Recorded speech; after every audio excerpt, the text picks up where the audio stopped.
let's get together. Stop all this fussing and fighting. Let's love one another.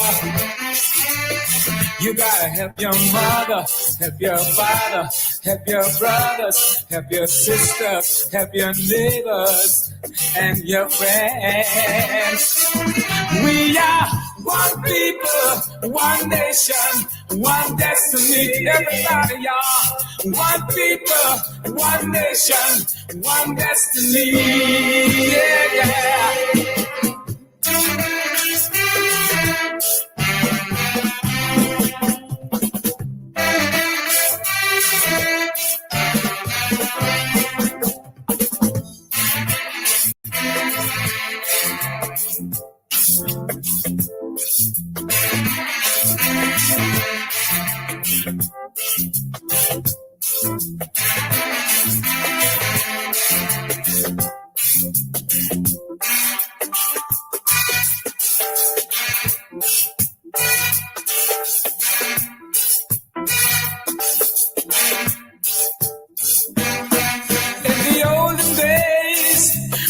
Separated.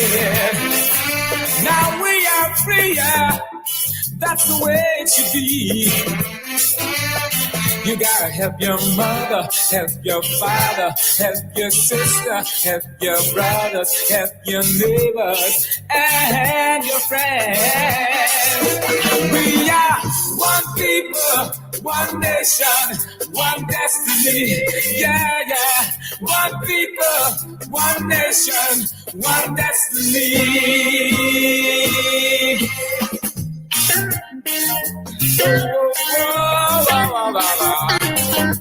Yeah, yeah, yeah, yeah. We are one people, one nation, one destiny. Yeah, yeah. One people, one nation, one destiny.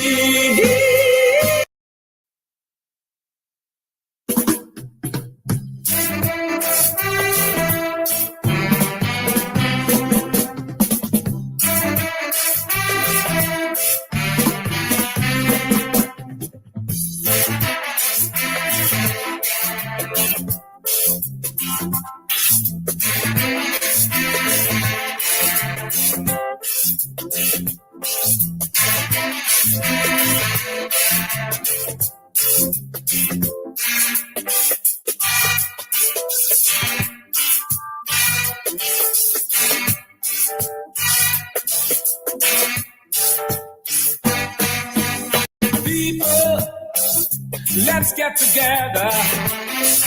Stop all this fussing and fighting. Let's love one another. You gotta help your mother, help your father, help your brothers, help your sisters, help your neighbors and your friends.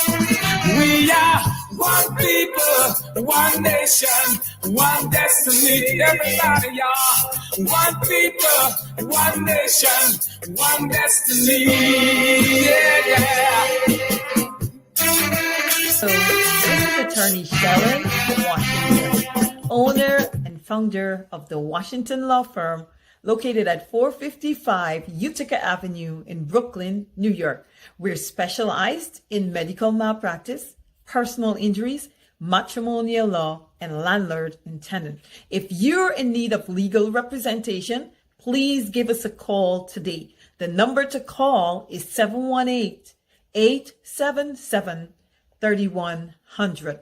Consultation is free at no cost to you. So call us today to see if we can be of any assistance to your legal needs. Again, the phone number to call us is 718-877-3100.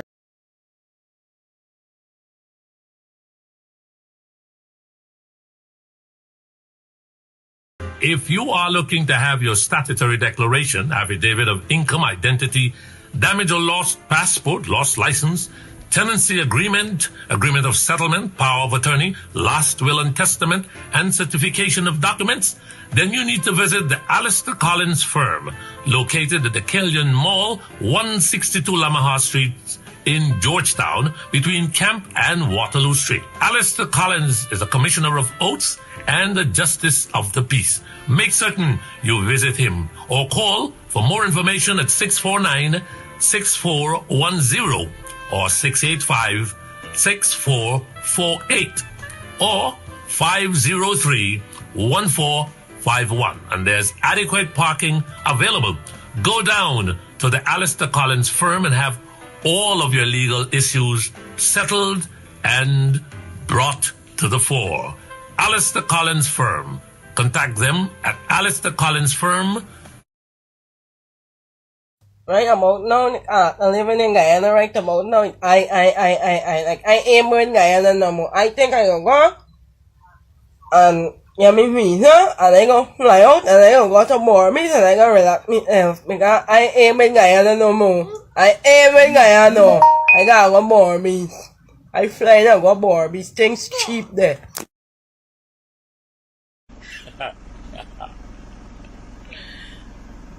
Pressure boss pipe. Pressure boss pipe, boy. Umaninza Guyana de underwater. Oh, on the wrong. Sorry.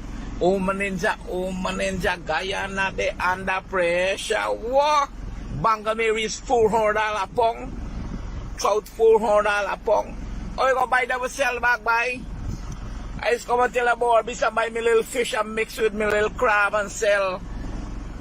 Thing that just raise, thing just double, the price just double. Oh.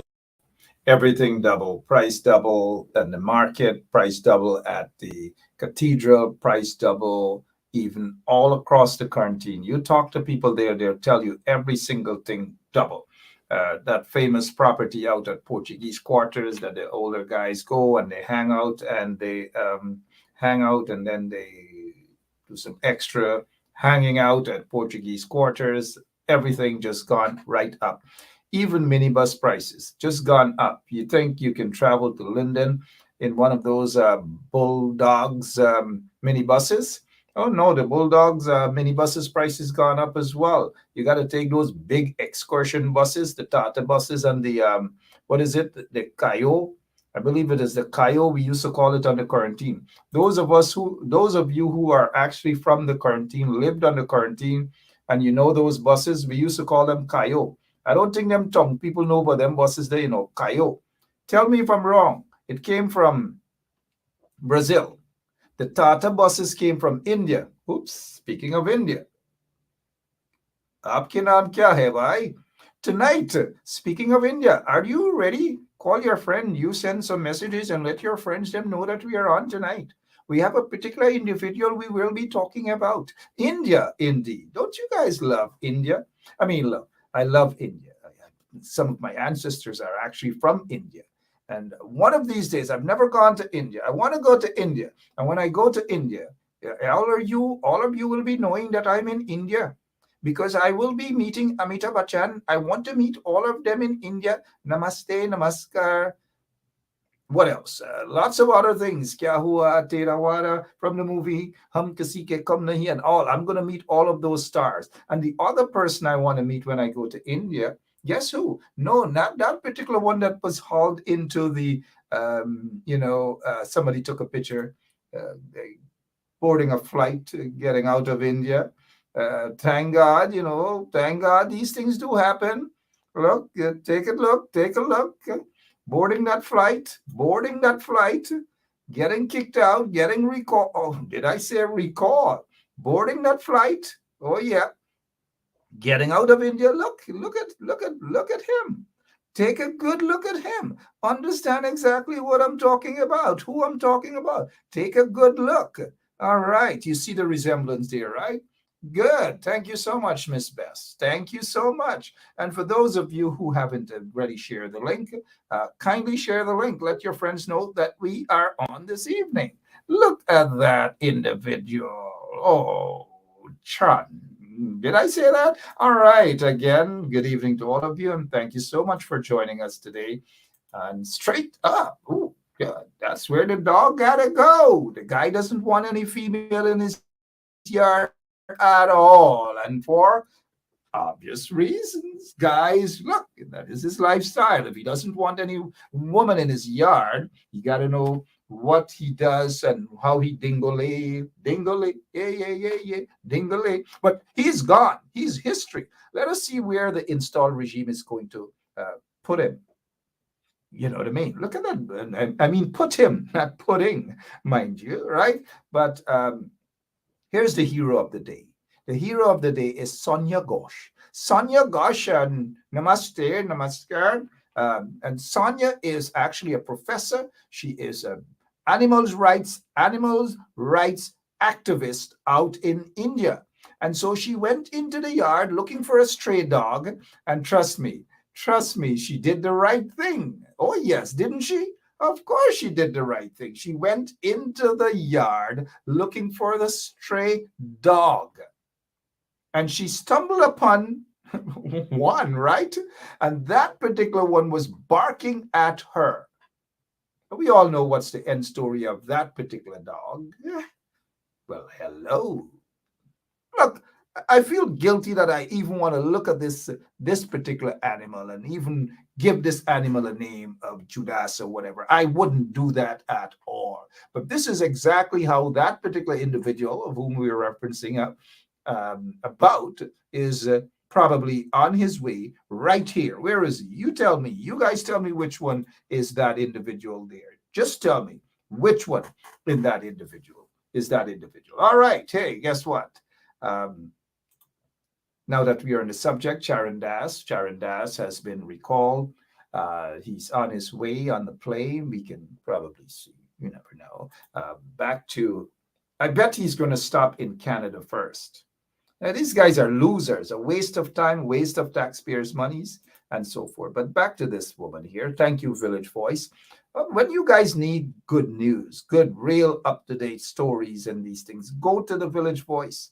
Now, this is the woman that Charan Das was cursing. We saw it on video. He can't deny it. It was he. He was cursing. He only wants men in his house, men in his yard, men in his kitchen.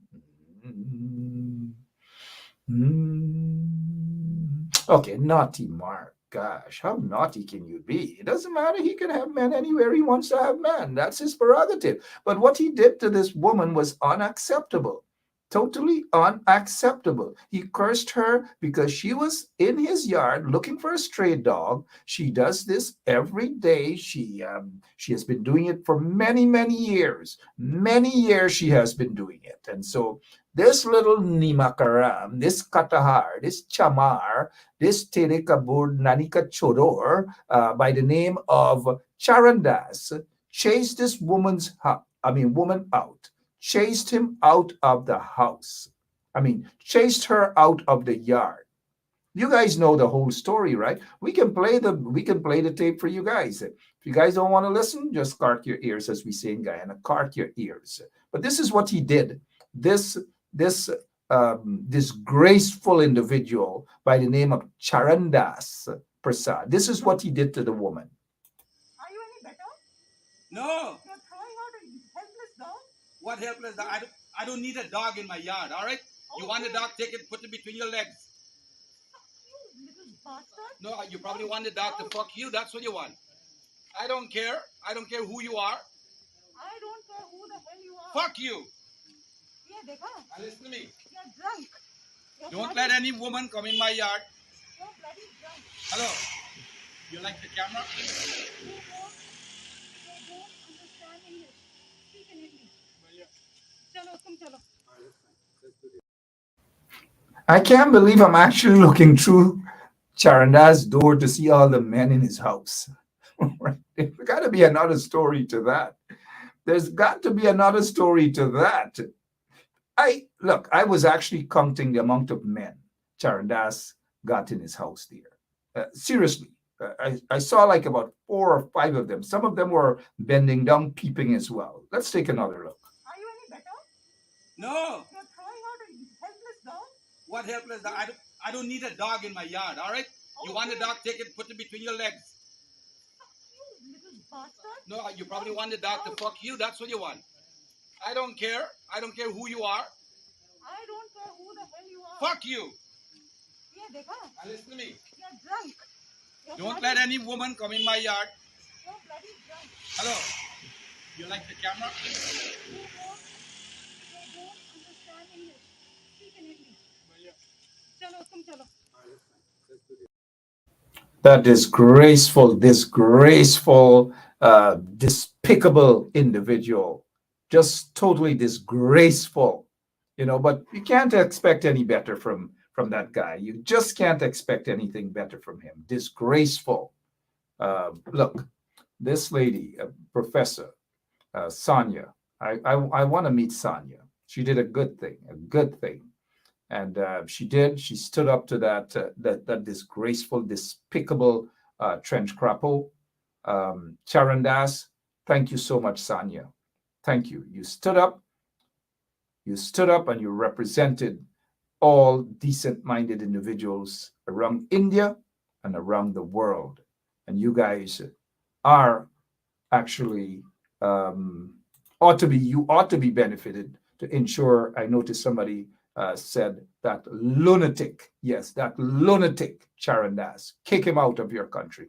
Thank you so much, Sonia Ghosh. And one of these days when I visit India, or if you do come to the United States of America, please, I want to meet you. I want to shake your hands and say thank you so much. Thank you so much for what you have done. You stood up. You stood up. And Tony Hack, good evening to you, sir. Tony Hack is correct. Tony Hack is the rum he was drinking that night. Speaking is the rum. Professor Sonia Ghosh actually said it's the rum. Are you drunk? Are you drunk? Of course he was heavily drunk, or he was intoxicated with something. Actually, we saw a couple men peeping out. So obviously intoxicated, obviously got something, got panicky, got fidgety. I don't know what happened, but look, this is embarrassing. But thank you so much, Professor Sonia. Thank you for what you have done. You stood up against that bastard, and you rightly described him as such, a bastard. All right, so after this whole revelation, this guy popped in, and this guy says that he's recalling that disgraceful, this human being, Charandas, that he is recalling Charandas. But here is the story. You're telling me that this matter happened 1 year ago. 1 year ago.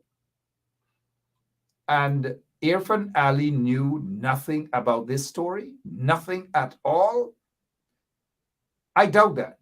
He knew about this story. We can basically conclude that he knew about this story over 1 month ago. 1 month ago, he knew about this story, and he did absolutely nothing about it. The only reason he has acted now is because all of them, all those despicable scums in the PPP, got caught with their pants down. And Irfaan Ali wants to appear as though he's doing something right, but he recalled Charandas. What about that other clown by the name of O.C. Rogers, who on video seen beating up that woman? What about the other scums in the PPP? Lots of scums. J.R. Crawford, good evening. Let's get straight into business. You think this guy knew what was happening? You think he knew what the conduct of Charandas, what Charandas did over a year ago? Good evening to you, sir. Let's get straight to business. Good evening.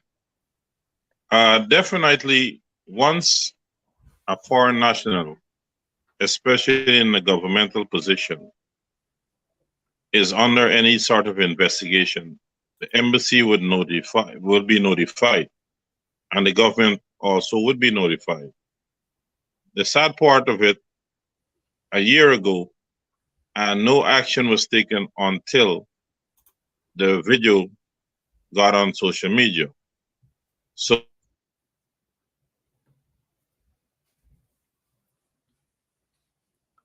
all right, we seem to be having some technical problems over at JR's side. We'll see what's the situation with Mr. Crawford. Hopefully, internet connection. And now we're talking about this. Here is Lily Galiva, is saying thank you to Sonia for getting that women hater out of your country. He's a sick lunatic. He's beyond just sick lunatic. He's been allowed to get away with this thing, thinking that he's on top of the world, that he brought the government down, and he's an honest man. And I want to see what his good friend Freddie Kissoon, who loves to call him Charan, Charan. Charan doesn't like men in his yard. I want to see how, and in his house, I want to see how Freddie Kissoon is going to treat this particular situation. And some of you who love to screenshot stuff and send it to Freddie, you know who you are. You are just one or two of those individuals who love to screenshot and talk and call to Freddie and susu with Freddie. Send Freddie this video and see whether he's going to still love. And maybe we're getting to fix this puzzle, you know. Listen to him again. Are you any better? No. You're throwing out a helpless dog? What helpless dog? I don't need a dog in my yard, all right? You want a dog, take it, put it between your legs. You little bastard. No, you probably want the dog to fuck you. That's what you want. I don't care. I don't care who you are. I don't care who the hell you are. Fuck you. Yeah, dekha. Now listen to me. You're drunk. You're Don't bloody- let any woman come in my yard. You're bloody drunk. Hello. You like the camera? They don't understand English. Speak in English. Chalo, tum chalo. All right, we're back with Mr. Crawford. Go ahead, sir. Continue. Sorry about that. No, that's okay. What I was saying, a year ago, I am sure the government of the day would have been notified by the Indian government of Charandass's behavior. Yet, they didn't do anything about it until this thing got exposed. I mean, they're trying to fulfill an obligation to him as being the guy who got them the power now. But we have to look at it. When we are in governmental position representing our country, we must conduct ourselves in a professional manner. Even if the woman was wrong, he should have thought about the position that he carries and the responsibility. So there's no excuse for him. The woman, I am told, sorry, Mr. Crawford, the woman, there's no evidence that she was wrong. She always in the yard around the neighborhood looking for stray dogs and feeding the stray dogs. We all saw the condition under which this lunatic, not the one on the page there, but Charandas, we saw the condition. We saw, again, I'm sticking to what he said. He doesn't want men in his yard. Obviously, the woman was in the yard and she interrupted something. And because she interrupted something, he got upset. And that is why he chased her out and saying that he doesn't want women in his yard, period. Because she interrupted something. Something triggered him about the woman. She saw something. She saw him. She peeped through the window. And that is what upset him. So this story has more to it. I hope I can get in touch with Sonia so that I can talk with her and get to the bottom of the situation. You can't tell me any man, because look, I'm a man, right? Now, if I see a woman in my yard, she's looking for a dog or anybody, but let's just cut it down to a woman. Is this the way you speak to a woman? Chase her, get out of my damn yard, and all manner of things, all because she's looking for a stray dog? Well, obviously she was watching one straight in his face, but she was looking for the other stray dog.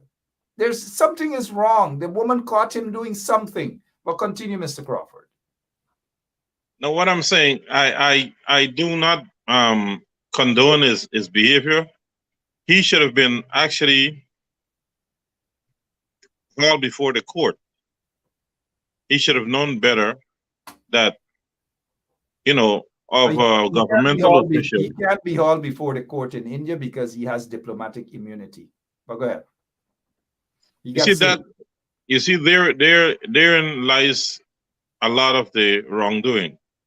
You can't come into someone's country on official business and berate them as if they're subhuman. It's a simple thing. If there was a dog in the yard, then assist the person if it's there or not. Whatever he had done, it's totally disrespectful to us and also the Indian people. And I'm glad that he got yanked finally, and I do hope that he does not get another position in any government form, because berating female and using those language is unacceptable. But it And is again, unacceptable because, and also remember, the PPP is notorious for these things. Remember Jack Dale and what Vashni said. Remember there was Kelwan Lal and his I believe his wife or his live-home partner. She died under questionable, mysterious circumstances. All these manner of things. They have a history of these things, hating women, women haters in the PPP. Lots of them. And look at some of them. Look at who they are. Some of them interfere with little boys. Some of them got kicked out from other countries, deported from other countries. I bet a lot of people don't know that Kwame McCoy was kicked out of a small island. I think it was Angola, one of those small islands, for bad behavior, questionable things in hotels and these sort of things. The same Kwame McCoy accused of interfering little boys and all manner of things. And these are the people. Look at the Jason Abdul and all these guys surrounded. A bunch of individuals. Jason was convicted for dashing things in Freddie Kissoon's face. Probably spent about a month or a couple of weeks in prison. He appealed the matter. A couple of years now. What has happened? I'm saying all of these things to show the caliber, the type of individuals who form part of this installed PPP regime. A bunch of no good vagabonds. Go ahead, Mr. Crawford. And another thing with his behavior, and I'm sure it's a known fact within the Indian administration, you know how many investors probably was not come here because of his behavior and disrespect to the Indians. So these, it's going to have a long-standing effect, and hopefully someone else that is going there would be somebody that represents us in a better manner than this guy. I don't know. I'm looking at Maurice. Maurice Sukraj, good evening, my brother. Maurice Sukraj has a point here. He's saying both the Indian High Commissioner to Guyana and the President of India were forewarned by the opposition and many others against admitting the man as the High Commissioner. They must share the blame. Indeed, they were forewarned. They were forewarned indeed. And they did nothing about it. They should not have accepted his credential, but they did. But then again, the PPP has a history of sending rubbish, garbage to India. I don't know what they have against India, that they keep sending garbage to India. They sent, what's his name? Gadrach to India when the US and the Canadians and everybody revoked all of his visas because of his involvement in death squads. He hired hitmen to murder citizens around the country. A sitting Minister of Home Affairs did that. He's dead now. But after the US revoked all of his visas and everything, guess what the PPP did? They sent him to India to be Guyana's High Commissioner to India. That's what they did.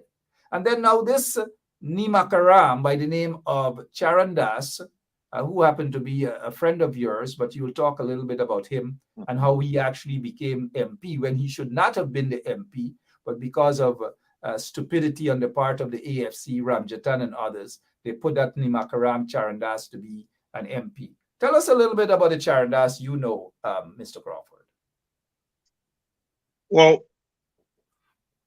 for him being named the AFC MP back in 2015, it was done, and I would say it straight out, on a racial basis.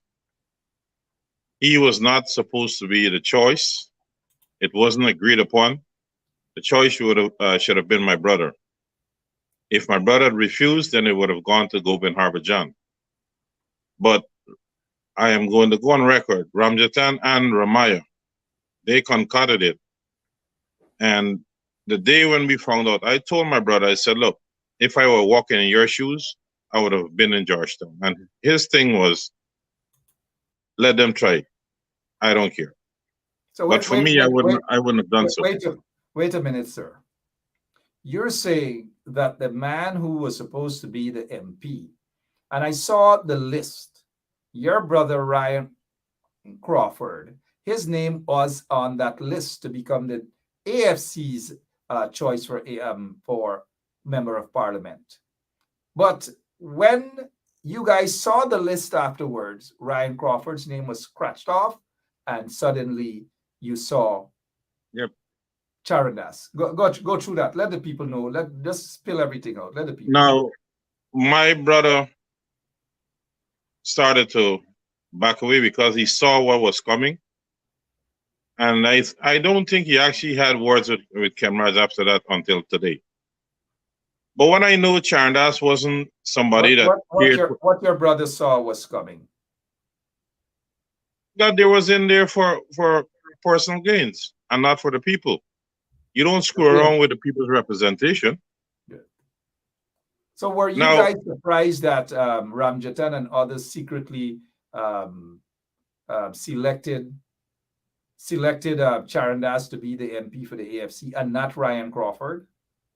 I wasn't surprised. I was upset because I was taught, certain things to, always be aware of.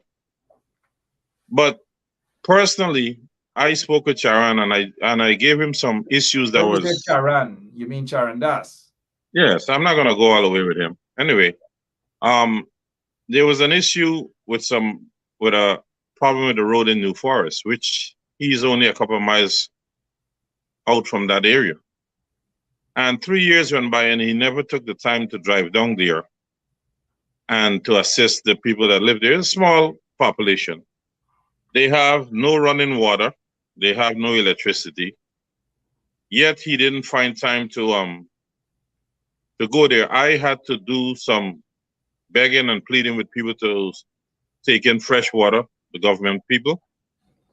The same issue I had with Light Tongue area, where I had to, seek help for the people up there. They were using salt water and all these things back then. So these guys go in there for personal gains, and it's a buddy system that has been at work.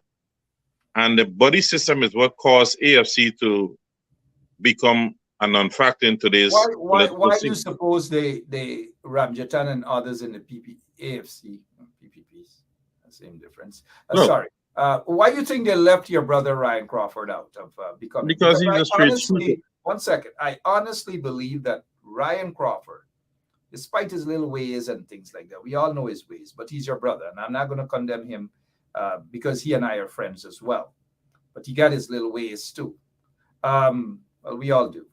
But I believe that Ryan would have made a heck of a good member of parliament. He got his ways, he gonna throw down things, he gonna broke up, but he would never have been the Judas that this guy Charandas turned out to be.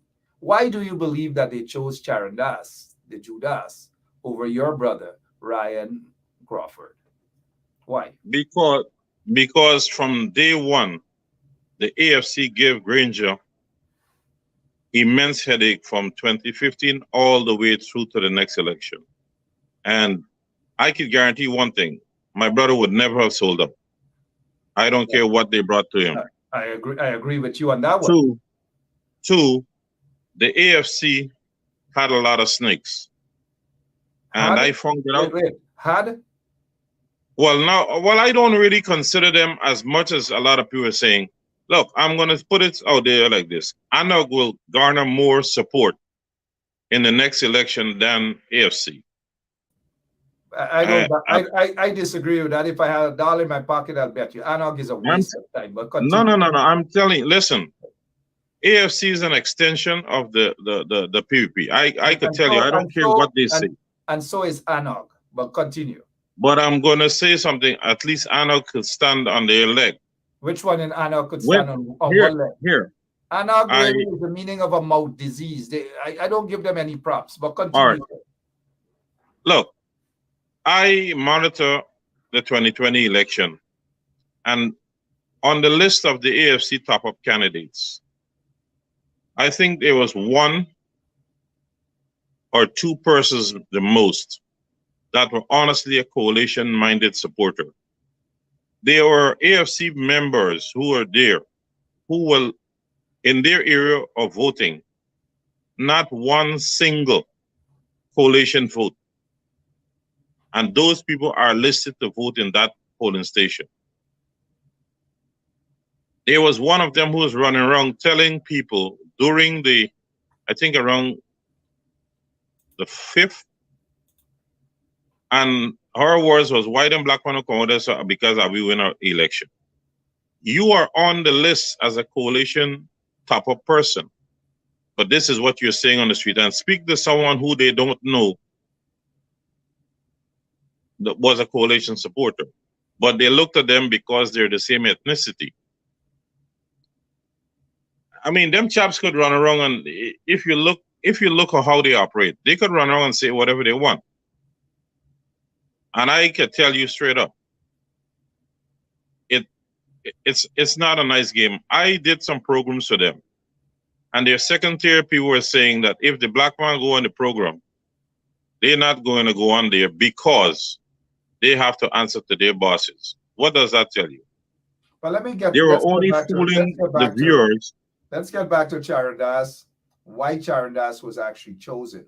Do you think for that part of the region that race played a role? That your brother is not Indian, Charan Das is East Indian, of course. Do you think that played a role in why? Definitely. And if you look at this, was your brother disappointed? Definitely, he was upset. But he being a different person, I am. He said, "Let them try with what they're doing." He doesn't care. But if I was in his shoes, it was going to be hell. And nobody going to deprive me of what is mine. Because what do you have to say? Let's stick in the Charan Das and that despicable act in India. What do you have to say with Irfaan Ali and the contradictions and the hypocrisy and so forth as it pertains to him saying that he recalled Charan Das wanting to look nice now?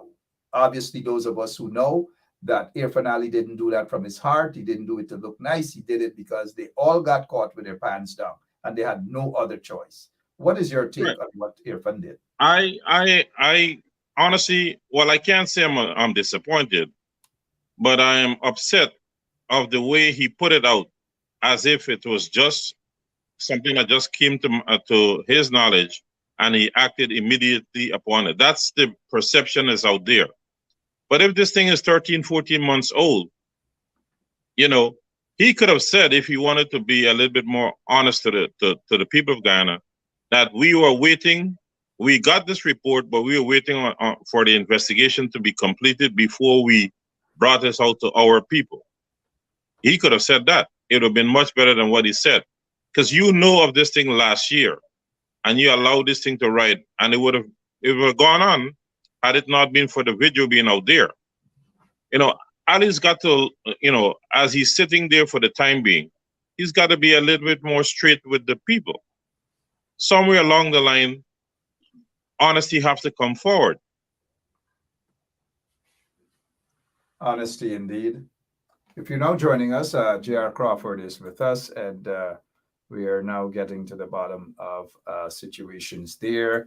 The fact that this guy insulted women's right activist, animal rights activist out in India, Professor Sonia Ghosh. And let's move on to some other stuff. $43 million IDB loan to help Guyana build 4 new primary schools. Corruption. We have one primary school, Baima, I believe, out in Linden, over a year now, and nothing at all. They're not even close to completing it. Probably just get a little hot, and that's it. Then they put a guy who was accused of massive corruption while he was a director at Guy Oil. They now put him as the foreman, a guy by the name of Blair, Connie Blair. Big corruption, allegations of corruption at Guy Oil, and now he's the foreman building a school. Your take on all of these things and all these monies and so forth, Crawford. Mark, on these issues, this is where we must have the opposition being out there, pounding away at these issues, bringing forward these international organizations, especially the IDB, for issuing loans that the monies are going to be squandered or people are not qualified or the numbers are not adding up. But we are not seeing that forceful opposition. And once you bring these things up to the front, here you're taking a loan to do something for the country and make it a better place. But you're giving the job to someone who's not qualified. You know, it's not gonna last. So we need to have an opposition that who is on the ball and have the people's interest, because remember, this is a loans that our children or grandchildren will have to pay back. So we must safeguard them now, because time gone by hides information. But we're not seeing that aggression. We're not seeing that will to work for the people. It's something that bothers and upsets me a great deal. That we are allowing the PPP to do as they please, and we're mumbling in a corner. At the end of the day, the bill goes back to the people. And since we are on the topic, I think there is a school, Harmony Secondary School in Linden, where the headmistress may need a lot of help. She doesn't have a proper office, I'm told. So if you can look into that part. All right, we will. I'm looking at some of the comments here. There's a comment from Sean Clement is saying some of the people that come on Mark's show, they are just not sensitive to what they must say and do to bring the people. Look, Mr. Clement, let me say this to you. To some extent, I agree with you, but it's not the people that come on my show to do that. The people that come on my show are frustrated, they're upset, because the people who are elected and who are being paid to do exactly what you're talking about are not doing it. They, for the most part, have failed us. So it is not my guest who's supposed to be doing what those who we have voted for, those who are being paid handsomely every month to do that. They're the ones who are not doing it, not my guest. So it is not my guest to come here to do that, to do a job for what those lazy MPs in the opposition are doing. Please, Mr. Kalam. But while I understand your point, don't expect my guests to do the opposition work. Let the opposition get up. They've been sleeping for a while now. So thank you, sir. Yeah, Mr. Crawford. Mark, I see a lot of people like to talk, but when you hit them with the truth, they can't deal with it. The opposition, we all know that the results of 2020 election was not what it was. Now you have an opposition, you have to fight to get what is rightfully yours for the people. We saw that the coalition was working for the people generally. No one could say that, Granger went into a totally black village and he did a total facelift on it. He did things across the board. Programs that was there, he continued if it was necessary for the community. It didn't matter if it was a totally Indian village. This black and Indian needs to stop, because Guyanese need to learn to understand, and around the world, people in general, that there are only two types of people, good and bad. And I would like to believe that there are more good people than bad people. So we have to band together. Yes, we're going to make mistakes with association, but we can correct that. Let us touch on the voters list. Being as bloated as it is, the voters list. We hear from one side of the AFC saying that they will not participate in the local government elections, then another side of the AFC saying that they will participate. All the confusions that we're hearing. What is your take, sir, on the bloated voters list? One, you can't have a population of 750,000 people, and you have 89,000 people are under 18 years and older, and the list is 661,000. It is impossible. It is not realistic. It's either, if the list is correct, then the population is wrong.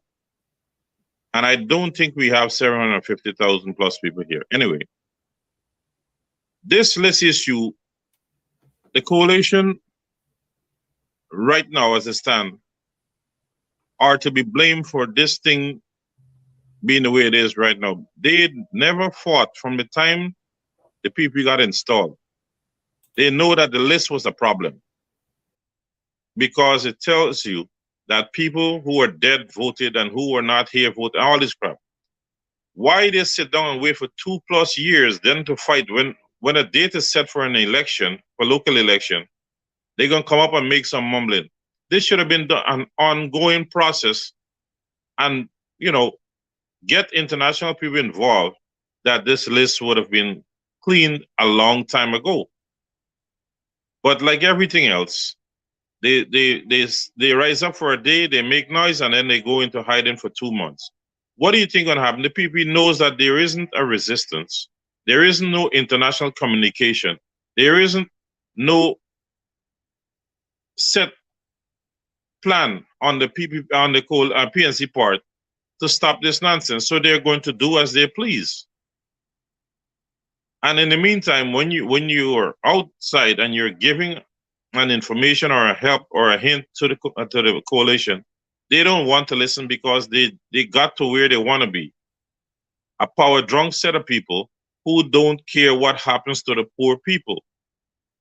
At the end of the day, the opposition has to remember they are not only the opposition for their supporters, they're the opposition for the people of Guyana, because you don't know when who's going to cross the line or who is going to step away from you.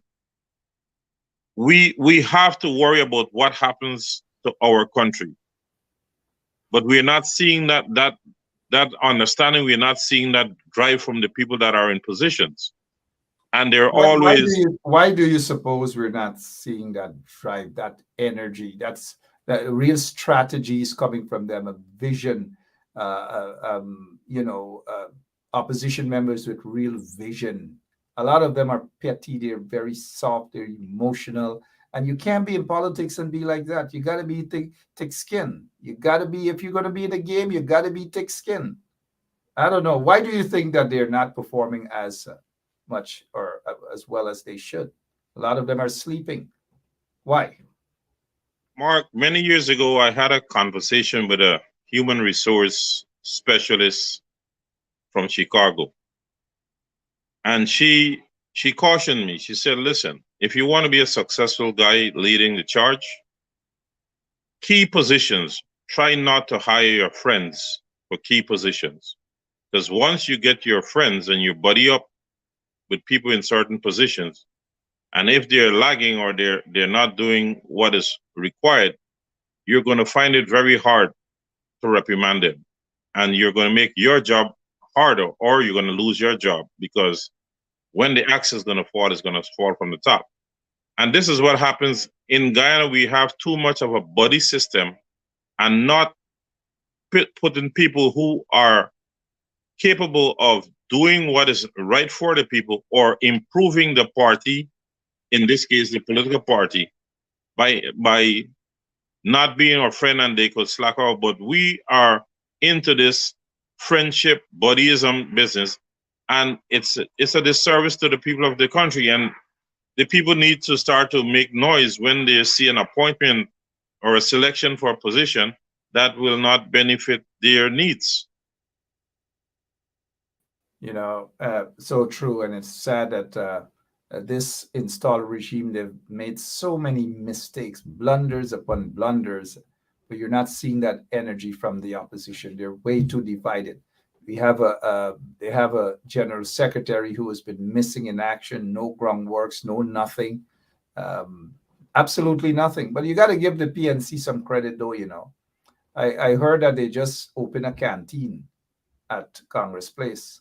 So folks who are listening, if you can go out and support selling what? The canteen. Food? Yes, sir. Food.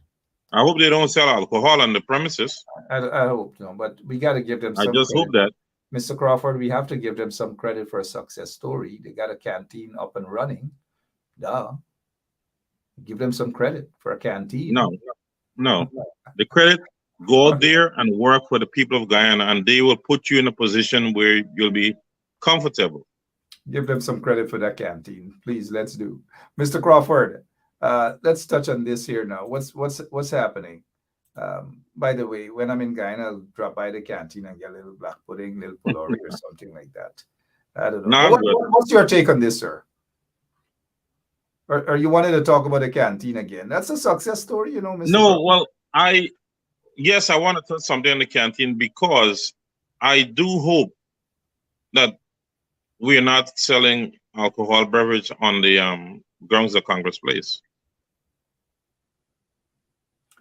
All right, let's go ahead. I mean, that's something I don't think it's. Them boys in the PPP drink rum every day and night at office. Yeah, but Mark, you see, that is the problem with our coalition partners. Okay. We must not do what the PPP is doing. We must do what is right. I mean, tell me if I'm wrong. Was Mr. Barnum ever touting alcohol on Congress grounds? We must, you see, that's the difference. If we are paralleling the PPP, then we are doing a disservice to the people of Guyana. Absolutely. But at the end of the day, at least, you know, Mr. Crawford, we oftentimes say that they're not doing much. But here is a big success story of a canteen being reopened at Congress Place. And I want to say kudos to the individuals. You can't say we don't give them credit. You know, Mark, a canteen if I may, so much at the end of the day, 10,000, 15,000 Guyana dollars. I mean, it's a start, Mr. Crawford. It's a start. Okay, I hear you. Yeah. Now, what I would like to know is what happened to the Congress office in Region 6. I don't know. What you should do is drive down, jump in your vehicles. You got a lot of vehicles, or if you don't want to drive, jump in a bicycle and ride to New Amsterdam, Mr. Crawford. Take a photograph of Congress Place in where is it? New Amsterdam? Yes, New Amsterdam Water Street. Take a photograph. Let us see. Not only that, walk in the yard because you're a member of the PNCR. You got a party card. Pick up a broom, a pint of broom, and start sweep the yard. If you need a gallon of paint, you get lots of paint. Take a gallon of paint and start paint and lead by example. Let them see that you're doing something, Mr. Crawford. No, I wouldn't do that. Okay. All right. Why not? The ones that are fighting there and are being disrespectful and always angry with what I'm saying, let them go and do it. The 9-to-5 politicians. I would have gotten a what is it? They call it whitewash or whatever. Whitewash? I started the job. No, that's all right. Look how many times I mean, they passed here. when Bush Polar, you got to give them. Yeah, he went to Zambia, buddy. Yeah. Well, why Zambia? At least Zambia isn't Zambia in Blackbush Polar. Zambia is a little black settlement. You see, these are the things that when you look, here's a guy who wants to be president. You are afraid to go to the PPP stronghold. How are you going to know what's the problem in the country? A lot of people. You're hearing it from one side. 1 second, Mr. Crawford. A lot of people don't know Blackbush Polar. They get Lesbiolan, they get Yakasari, they get, and a lot of them don't know that, what is it, the village? Zambia. That Zambia is actually in Blackbush Polder. Explain why is it that you take umbrage to the opposition going only to Zambia? I'm sure they stopped at other areas, Mr. Crawford. Well, let them prove. Let them show that they met with other citizens in the polder. So you're only seeing that they met with residents of Zambia. Zambia has a population, a total house count of about 18 to 20. Right? Yes, sir. You have Lesbiolan, my Curie, where the court, hospital, all these things are there. Yeah. You have Zambia. 1 second. That ran down under the PPP regime. They didn't care a damn about the people of Blackbush Polar, including the roads, including rice farmers. Well, the roads are very bad right now, but they redid the courts. But 1 second. all the magistrates court, the health center, the hospital, everything repaired under the coalition. Right, but Everything. And we must make that clear. But the go ahead. courts, the magistrate court was redone again, but the roads are still a mess. But what I'm saying, as the opposition, go into the Indian areas. If you have 2 people listen to you, you made the attempt. But don't assume that you cannot speak to no one or they don't want to listen. You have to go in there. But You may go the first time. Would you find it strange, Mr. Crawford, since you said that you weren't there, and you're blaming the opposition that they only went to Zambia? How do you know that they didn't stop at other villages like my people? Because then my people that I visited there would have told me that. Okay. Maybe your people were out. No. They were out planting beer. Well, let the opposition tell me that I'm lying. All right. Fair enough. You see the problem here with us, right? I'm not saying that you're lying. All I'm saying is that if the opposition are going to go in a particular area, let them just go and meet with everybody, whether those people are PPP supporters or not. I agree with you. That's my point. I noticed a question. Who are the coalition representatives of Burbis? I know Dinesh Jai Prasad. Dinesh Jai Prasad, Pandit Dinesh Jai Prasad. What is he doing? He is doing his work as much as he can. That's about it. I know he's a lecturer, he's a pandit, and he's an MP. Region 6 is too big of a region for him to handle by himself. Nicolette Henry was supposed to do Gibraltar to Kanji. Geeta Chanan was supposed to do West Kanji. What's the population of Region 6, Mr. Crawford? Well, for the voters list, we had about 60-something thousand. 60-something thousand people that supposedly vote. All right, let me show you this. Yvette Clark, and I hope people go out and support and vote for her on elections day. She's Congresswoman.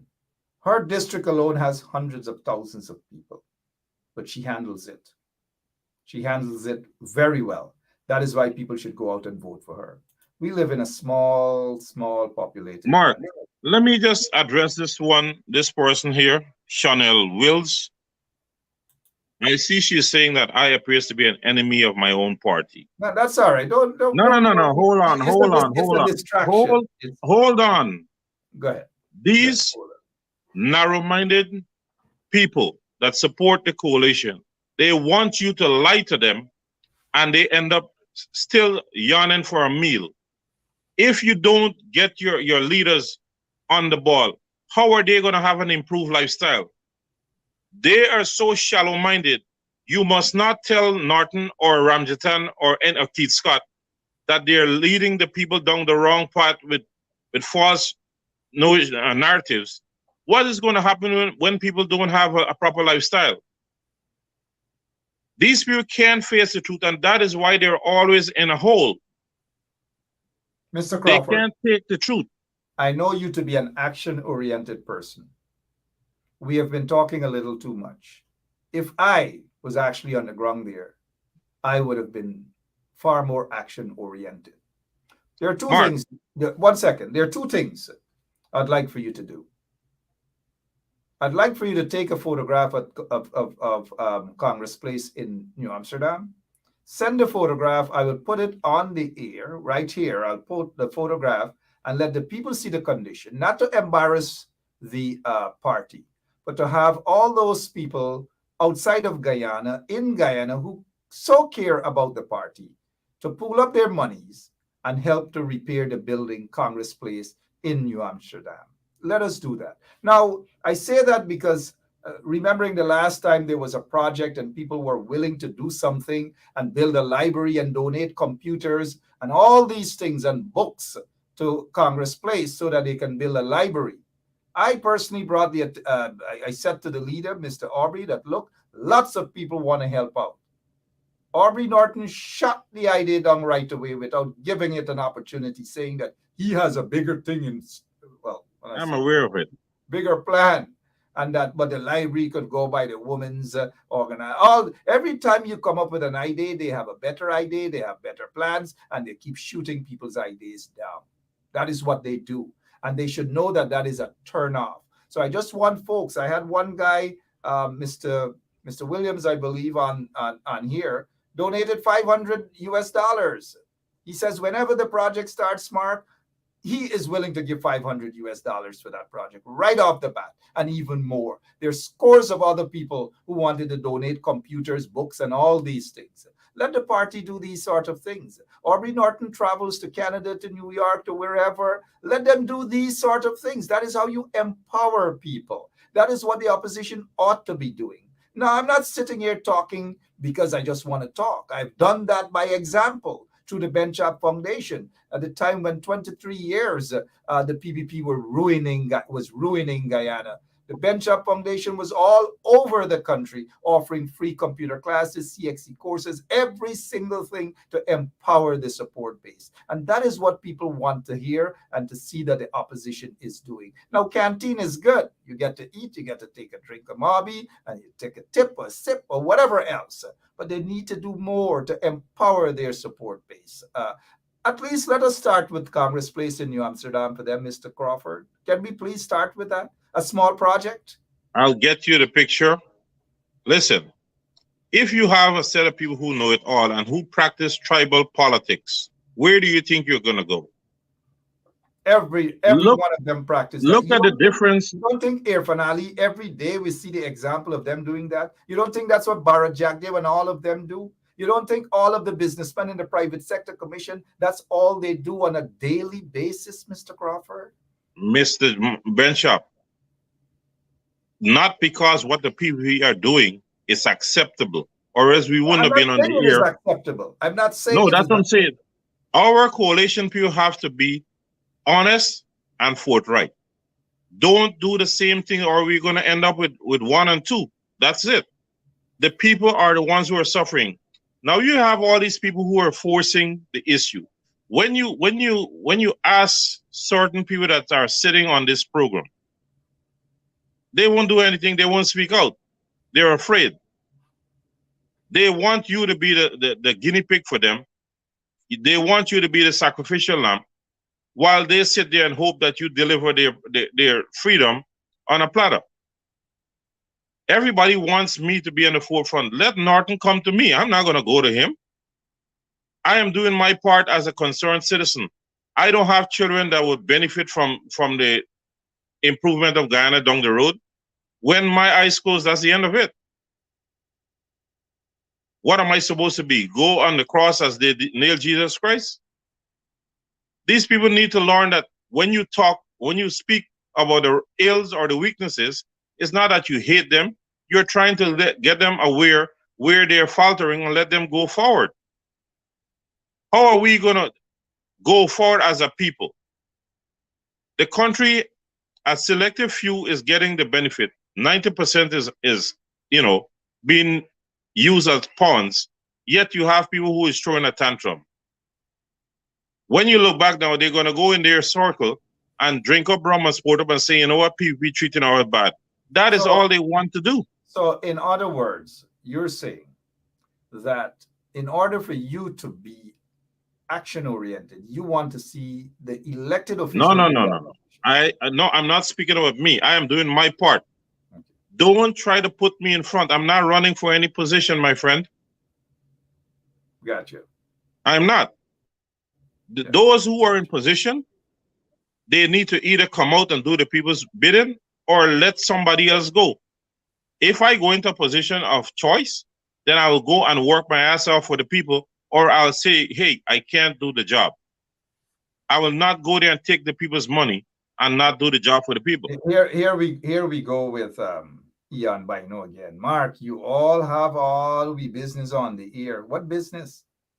Norton does that on his press conference. His folks do it on their press conference. I run a talk show. This is not a PNC talk show. This is a talk show. Of course, I'm sympathetic towards the coalition. But if you want a pro-PNC talk show, go to the pro-PNC guys, and I'm sure they can do it. So, don't go that route, but all we business. What business? Mark. You see, that's the problem, Philip. Like I said, Philip, I know. Sorry about that. That's Mark. the problem, Bino. That's the problem with you guys. All we business. This time, Norton using out all the coalition business is also already in the PPP's pocket. Oh, gosh. So what are they talking about? The PPP knows more of what is going on in the coalition camp than the supporters of the coalition. So what are they talking about? What business? They believe that secrecy politics is going to work. Where? This is not the old days, buddy. They're sitting. They're always complaining. And let me say something that is going to hurt. I wish I knew what Ian Bino looks like. I don't really like to communicate with people with profile picture. Many of the coalition supporters or folks that are in position, they lack a certain determination. They can't see a fight all the way to the end. They'll go. No, wait a minute. Mr. Bino is saying that we giving the PPP bullets to shoot us. What nonsensical! That is foolish behavior. That's what I'm saying. They're very shallow-minded. Some of them. If the opposition wake the hell up, which is what we are attempting, this is what we're saying. If you want to do better, Mr. Bino, whoever you are, show yourself. Come on the program. Talk, express your views instead of just hiding with no photograph and only throwing bullets, blank shots over here. We don't throw blank shots at all. We're not blank shot throwers, Mr. Bino. But you could throw your blank shots, your cheap shots in the comment section and expect people to, have a one-track mind. We are objective. That's what we do. We want betterment for all Guyana. We're not going to be this blind loyalty supporter of no political party, of which you are probably just a blind loyal supporter of your party. That is your prerogative. And so when the trench croppers do that, when they are blind loyal supporters of the PPP, you can be vexed with them too, because you're just like them as well. You do not like people to be objective and to hold your leaders accountable. That is what this is about. If the opposition is goddamn sleeping, we will wake them up right here on this show. They need to be awakened.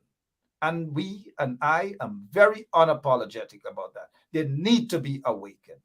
I'm not going to course out the leaders or the leader, like how some people who were fighting to put him in the leadership chair, they're fighting. And now those very people who fought to put him there are cursing him night and day, are embarrassing him night and day, are pulling him down night and day.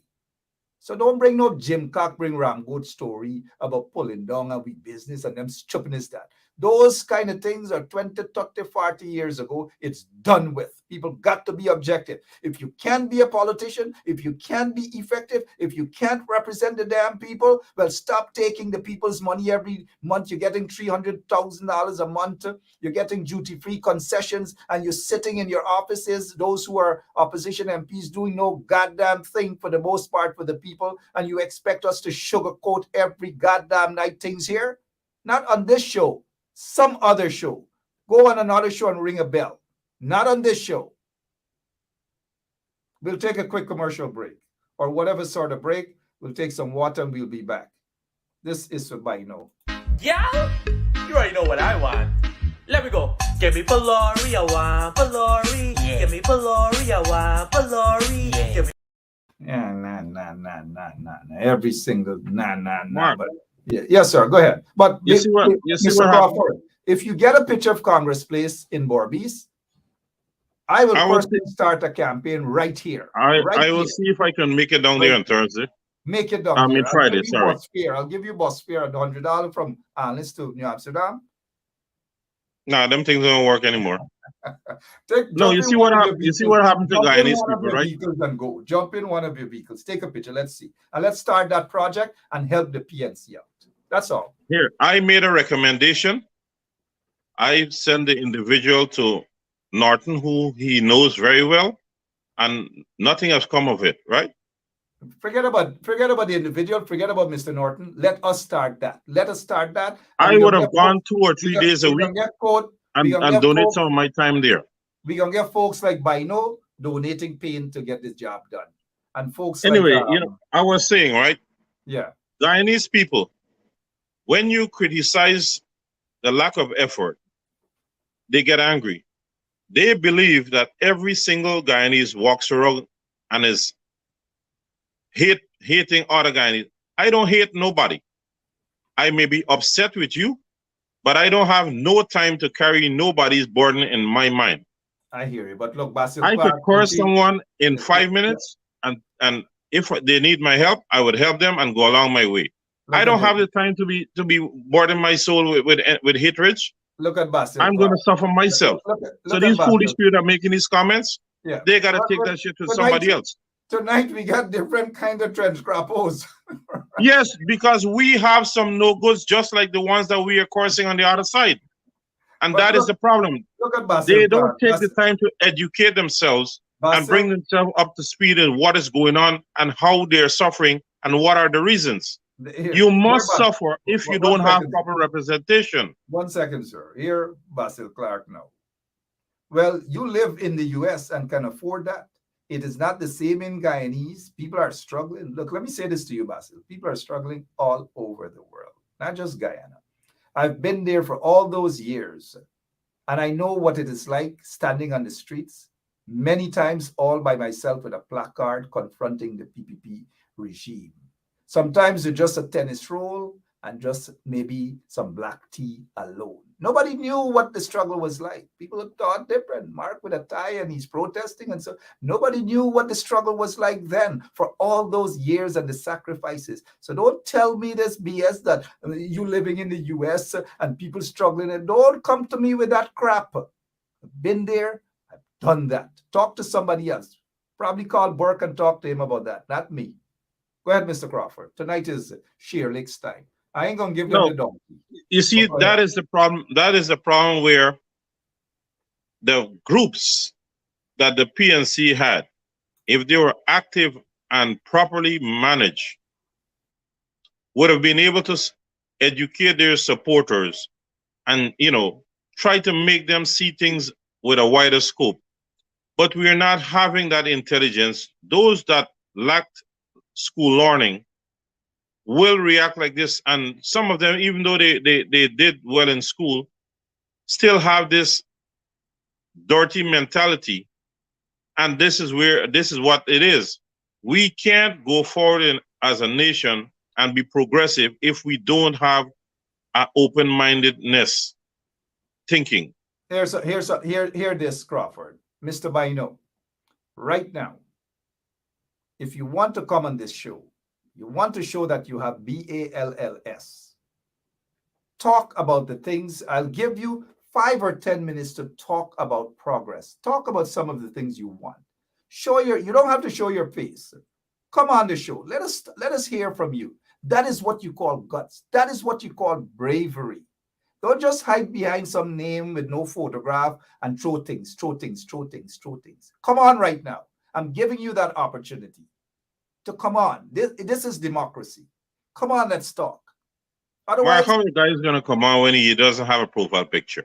No, I'll send him the link. He can come on. Let's hear his voice, and I'll give him 10 minutes to offer some opinions and so forth as what he expects. I'll give him that opportunity. I bet you he wouldn't come on because he doesn't have the guts. He's afraid to show his photograph. He's afraid for his voice to be heard, but yet he wants to tell people how they should conduct themselves, what they should say from what they shouldn't say. But he is afraid to say what we are saying right now. Let him come. Enough with that guy, right? Come on, Philip. Enough with that guy. There are groups in Region 6 that were predominantly let me before you continue with the Region 6 group, let me apologize to Basil Clark. Basil Clark said he was responding to somebody else. My apologies, Mr. Basil Clark. All right. Go ahead, Mr. Crawford. There are groups in Region 6 that are being infiltrated now by the PPP, right? The very people who a lot of people touted as being loyal supporters are being bought. All because if you have an active group from the PNC factor that work in the groups and making sure that people stay in line and up to date with the progress and the intentions of the party, you may not lose them to the crumbs, but a lot of people are taking the crumbs and go away now because they aren't informed. There's too much secrecy. Everything about this current group is secrecy. The PNC party is a public entity, and as such must act that way. How are you going to want me to be a staunch supporter for you or to recruit for you when I don't know the direction that you're taking us? People got to understand the leaders by themselves cannot grow the party 100%. You have to have a trickle down where the members from various groups will bring in 1 or 2 people every month. I am sure that this party has not grown in the last 10 months.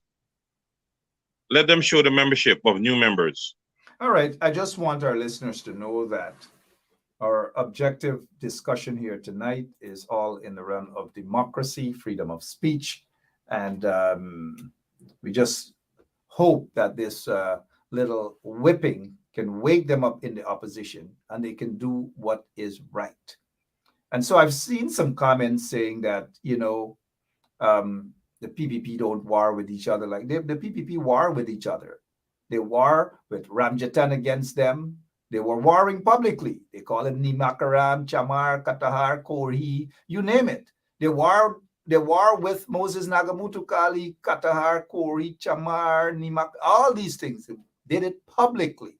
They war with each other with Ralph Ramkaran and so they were warring with each other even before those guys walked away from them. They were warring with each other, right? Of course, I agree with you guys that the opposition need to get their act together. I cannot sit down here as a supporter, and I am unapologetic. I am a supporter of the opposition. Ben Chop Radio 107.1 FM is an entity that supports the opposition. I may not say everything 100% in their favor all the time, but I am unapologetically a supporter of the opposition. But I'm not one of them going to sit down and see that there are so many opposition members of parliament who are sleeping, who are collecting monies every month under false pretense and are not doing anything to properly and adequately represent their constituency, to represent their support base, to do real politicking, to be as strategic as they ought to be. I cannot see them sink. And then when you try to help them, they get vexed. They get upset. They don't talk to you. They don't. What else do you want us to do? They got to be awakened. And we've got to find a way to wake them up. I'm not going to be like some of them who supported Norton, who wanted to beat up people for Norton. And then they're the same ones. They're the first to jump and dragging Norton to the slaughterhouse. They are the first to start insult Norton. They are the first to start disrespect Norton. They are the first to start throwing him under the bus. But you haven't heard Ben Chop throwing him under the bus? Go to those individuals, some of whom claim they were YSM members and they're PNC members, and I bet some of them don't even have a PNC card. So let us try to stop for a moment, understand what is being done via this program. And it's being done even though the PNC leadership do not support this radio station. They have never supported this radio station. But this radio station is there for them because it's in the best interest of the people of the country. And so they won't talk about that. They don't exactly. They're not going to talk about that. But yet some of their supporters expect every night Ben Chop must praise the opposition even when they're messing up. I didn't jump and gone over there to support and vote and campaign and put everything on the line for them to screw up and for me to remain quiet. I'm not. If you guys want a puppet, go buy a bell and ring a bell on the other side. Not here. Not here. Go ahead, Mr. Crawford. Mark, I am glad that some of these people are showing their true intellect. They want to be treated like a spoiled child. And we all know what happens when a parent spare the rod and spoil the child. If Norton was serious about the being there for all of Guyana, Norton knows there's a Congress coming up. He thinks he's going to come back again with that number. It won't be that simple this time around. These are things. Norton been in the game for 40 years. You know, you must be in something because you have a genuine concern. Show that genuine concern. Why is he afraid to go into the PPP stronghold? Why is he not wanting to be the people's person? Try to change certain attitude that held you down for many years. If you do the right thing, do you think people will come down on your heart? No. A lot of folks are talking all this garbage, but I have a personal deal with Norton. Norton made his deal. I have gone past Norton because it doesn't matter to me what or how Norton feels about me. I don't have the time to carry waste on my stomach. You know, I have to worry about the impact that I have on Guyanese. Mr. Crawford, unlike those who supported Mr. Norton and dash him under the bus, tie a rope and drag him under the bus not so long after, some of them might be watching this show right now. I have not done that. I still have a open line to Mr. Norton. We communicate occasionally. I just wish that they would take other people's advice and other people's strategies instead of thinking that they're always right about things. On this radio station, we have given time to a lot of MPs, free airtime. Some of them drop out of the race because they can't really do what they're supposed to do. And some of the things that I've discussed in advising those MPs in the opposition who have had their airtime right here, free of charge, on Bench Up Radio. I have said to them, when you come on the radio, don't talk about national issues. Of course, you can talk about national issues, but report on what is happening in your region that you are a representative of. Stick to Region 10, stick to Region 6, stick to Region 4, or wherever you're representing. A lot of them can't. A lot of them you've seen dropped out of the race. They no longer have shows on Bench Up Radio. Not because I told them not to have shows, because they dropped out. And I want the people to know that. They weren't being charged. They were doing it free airtime they were given. The chairman of Region 10 was given free airtime months ago. He is yet to start right here.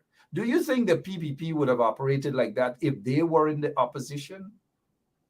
No, they would jump at every opportunity. The answer is no. But this is the quality of people that we have in the opposition. I just thought I'd report that back to people. So I don't want individuals to come and say that I'm only talking Mark, on this and I'm that. And give me a break. Look at these folks that are making. I even offer the leader of the opposition, the honorable leader of the opposition, this Wednesday night, I offer him 2 hours, including giving up my time right now on this show. Give it to him so that he can come on this show for 2 hours or 1 hour, whatever, with some of his MPs to talk about the things and activities that they've been doing around the country. I don't want people to tell me or even try to give this impression that I'm anti-opposition or I'm anti-Aubrey or anti-PNC. I don't want people to bring that Jim Cock, bring Ram Goat story to me at all. I can talk more as to what I've offered them, but I wouldn't. One time there was this when I said, let us build a library in Congress Place, get books. People were excited about the idea. People started to pledge they're going to donate hundreds of US dollars, hundreds of books, dozens of computers.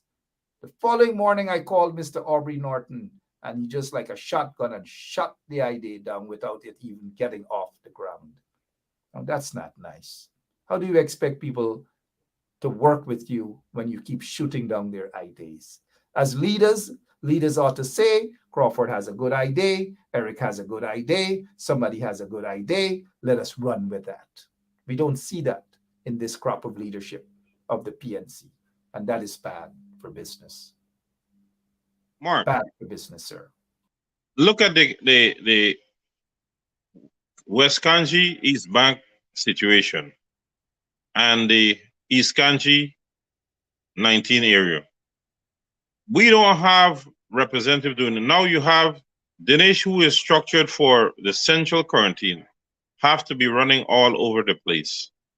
How are we going to want to increase our membership and our support at the polls if our designated people are not in those areas.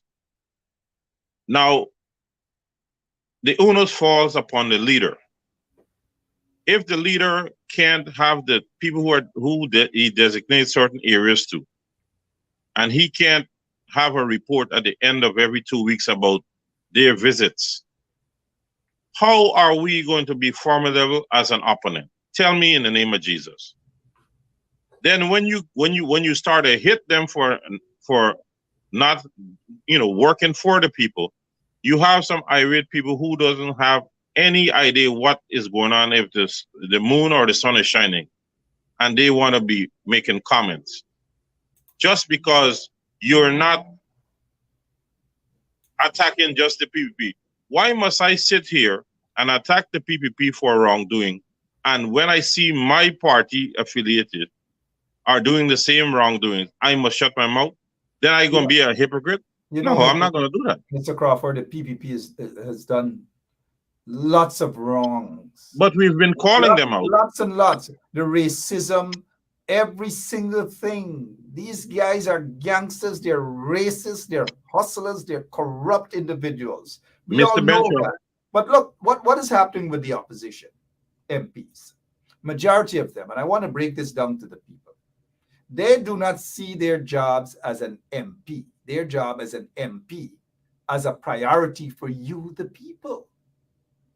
They believe that they are doing you a favor by representing you, when in fact it's the other way around. They are supposed to work in your best interest. But whenever you ask them, MP, you think you could come down? They feel that they're going to have to, whatever time that they're available. And then when they come to your community, they feel as though it's a favor that they're doing you. And you guys shouldn't bother them. The other thing is, they see their job as an MP as a secondary job. Some of them are teachers. Their teaching profession is far more important than an MP. Some of them work with other private enterprise. They believe that that is far more important, and that is their primary concern. Being a member of parliament is a part-time position for these people, when in fact most of them are being, the salaries that they're getting as an MP is way more than what some of them get as teachers, as this, as that, and so forth. So they don't have time to represent the people. Maybe the time has come for members of parliament to be elected who will ensure that their primary job is to be a member of parliament. They get duty-free concessions. They drive past toll stations for free and all manner of things.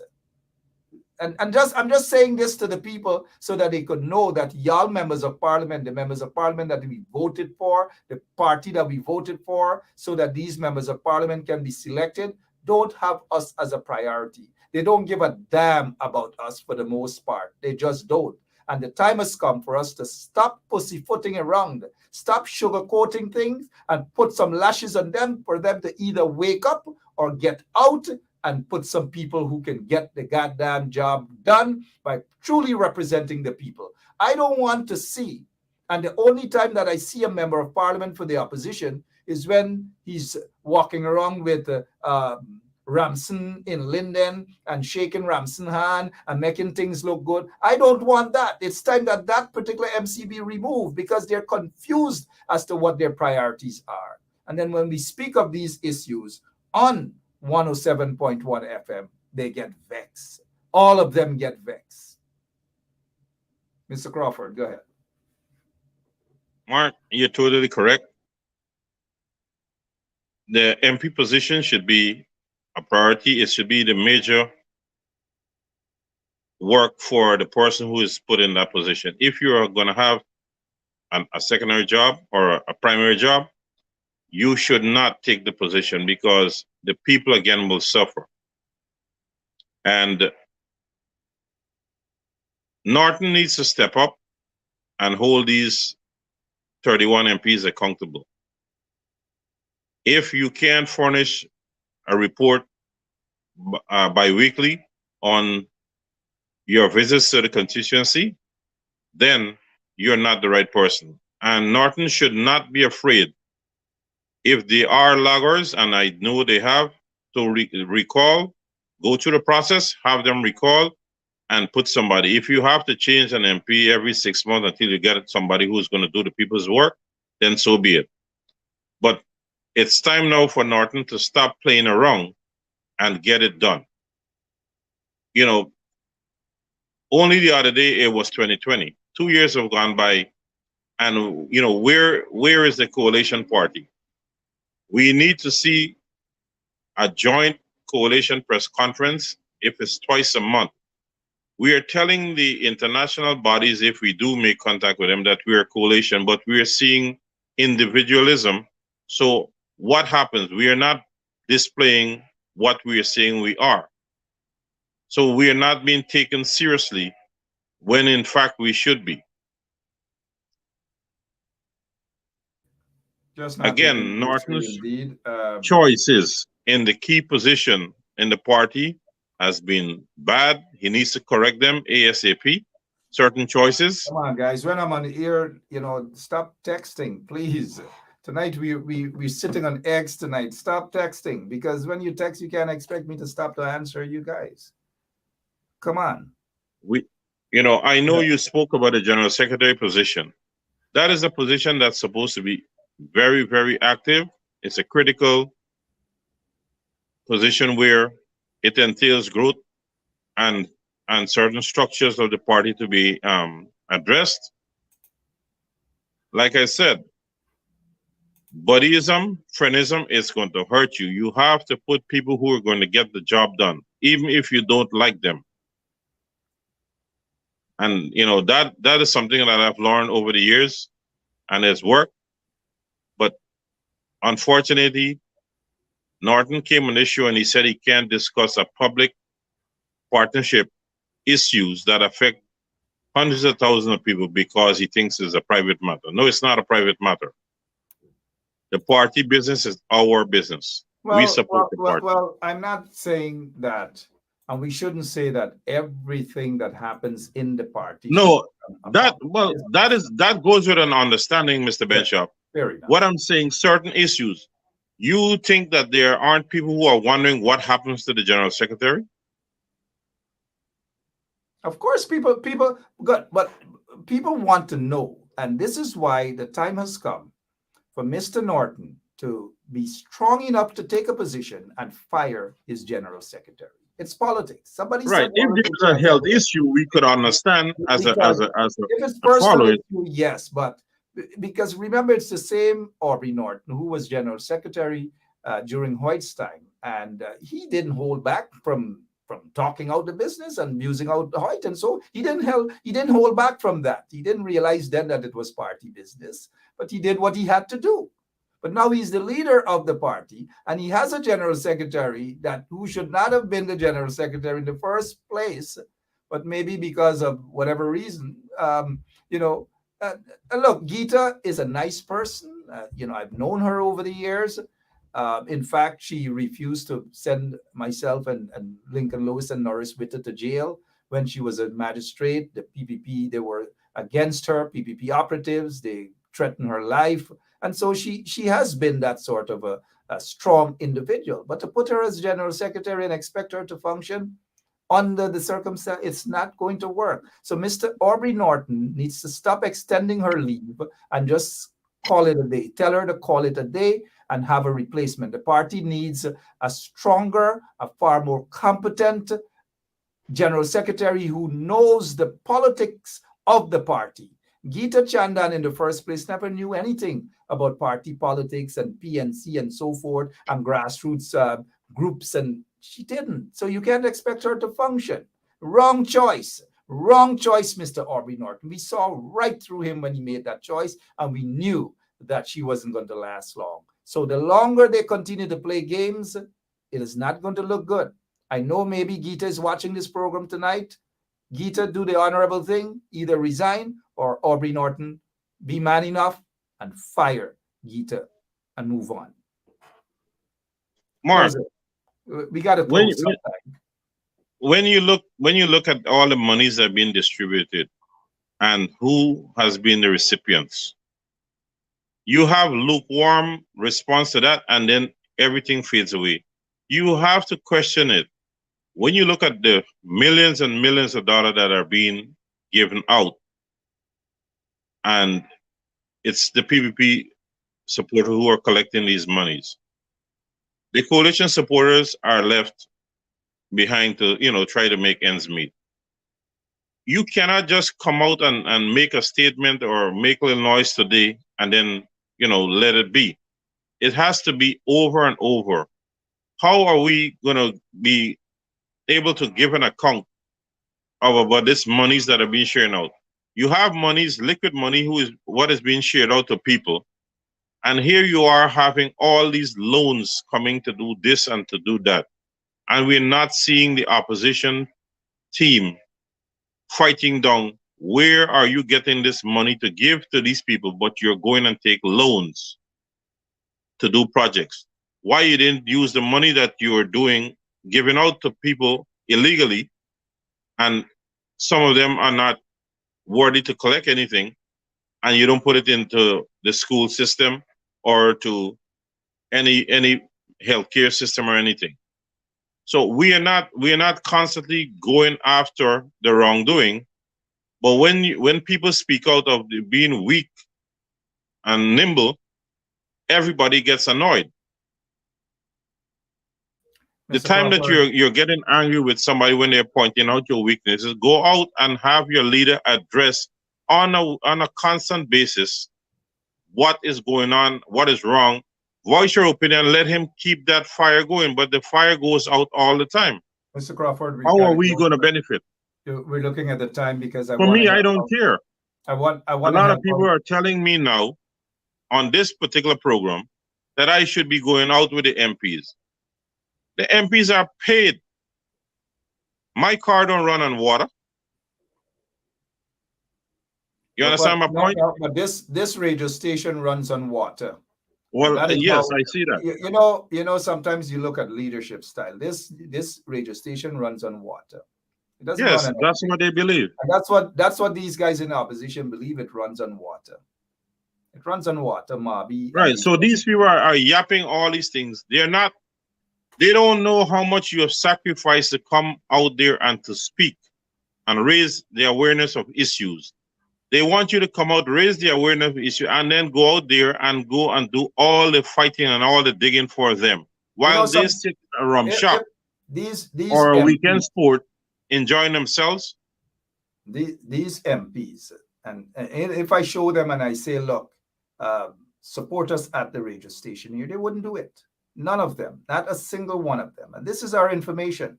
They believe that this station and this program and that stuff, this is a radio station, this is not a Facebook page. And we seldomly ask for anything. This is a radio station operating through this Facebook page. This is an actual radio station, guys. And I hope the MPs them could understand that this is a radio station. This is our information. And for some of you who want to drop something, fair enough. We appreciate that. Thank you. But this is actually a radio station. We want to help the opposition. We're not here to make the opposition. We want to help them. But sometimes I ask myself, do these guys really want help, or they feel they know it all? They snap a quick selfie, they put it up there. They have the new nation. They don't put it in the hands of people who can get the goddamn job done properly. The new nation has been struggling for a long time. The Mirror has a printing press. They print every week. Why can't the PNC have a printing press at Congress Place instead of a canteen? Canteen can come, anybody, let them carry the lunch. But canteen is not really a success story. Success stories are when you have things that can empower your people, empower your support base, and so forth and so on. Some of them might say, well, we do that, but there's no evidence that you do that at all. None whatsoever. And the PNC should not have been struggling with the new nations right now. The new nations should have been in every region across the country. That is what you call success stories. And if these guys can't handle it, then put people who can handle it. Don't have square pegs in round holes. Don't have individuals that are basically puppets around you. Put competent individuals, people that can argue on real policies that could get you off the ground. That's what real leaders do. I'm not sure that some of them understand that. And so they're comfortable with puppets around them and visionless individuals. But for now, I think we have exhausted our time for now. Mr. Crawford, your closing remarks, please, sir. Mark, something that is urgent is the communication with the groups in all the region. The leader of the opposition needs to have a team ASAP to where the group, we must identify the groups, make sure the groups are properly structured, and information must start to trickle down to these members of the group so they would be aware of the intentions, the plans, and other, work of the coalition. We are not seeing the groups where it's active. Some may be, but in certain areas you don't have the connections anymore to Congress Place. And we can't go to an election as a group of people who have no idea what is going on. You don't have anybody that brings information to you so you can take it out there, boast about it, what are the plans for the country, and try to get people to come into the country. Right now, it's wide open. There is a factor here that is not happy with the current administration. But unfortunately, our leaders in the coalition are not the people to draw those people over. I think I'm seeing the light is blinking for us to go, but it's never too late. We can still continue to talk to them. We can put some lashes on them, yes. But for me, how I operate in terms of politics, my door is still open. There's still time for all of us to sit at the table and iron out our differences. And so that is the problem. So that we can have this unified approach in confronting the bigger enemy. We are not the enemy. And so Norton and some of his people, them have to stop treating us as though we are the enemies. We are not the enemies.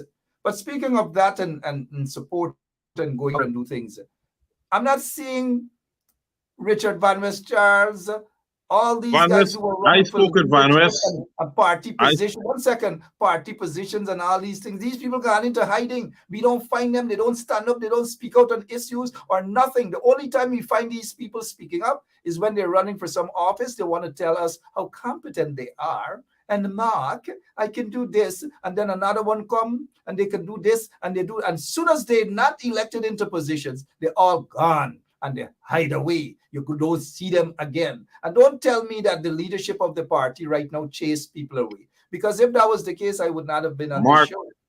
I don't want to hear that. Can I respond to that question? Take 2 minutes. After Norton was elected the leader, we as our group had decided to raise funds for the party.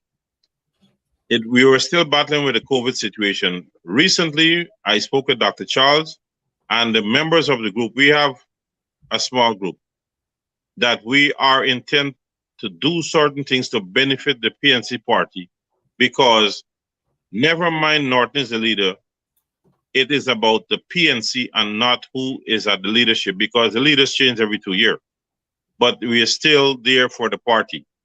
Van West has numerous plans that if Norton wants them tomorrow, all he has to do is make a call. If he wants the help, Van West is willing to give him the help. Let me say this to you, Mr. Crawford. Lots of excuses.